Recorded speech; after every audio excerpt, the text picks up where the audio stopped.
Il viaggio della Corte Costituzionale nelle scuole è arrivato a Padova. Il giudice Luca Antonini, che fa parte della Corte dal 2018 e che insegna all'Università di Treviso, ha dialogato con gli studenti del liceo classico Tito Livio. Un viaggio iniziato l'ottobre scorso da Roma e che poi ha toccato Puglia, Lombardia, Emilia, Sicilia e ora Padova, dove il tema è quello dell'importanza delle donne nella Costituzione. Io vengo qui in questo liceo dove si è diplomata Giulia Cecchettin e il titolo è Il valore della donna.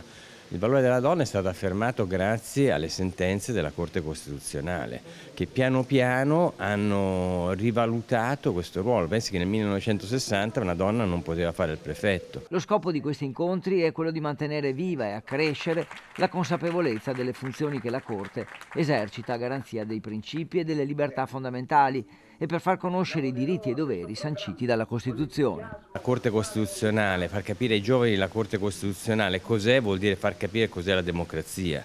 Cioè che differenza c'è fra la nostra Repubblica e un'autocrazia come può essere quella russa.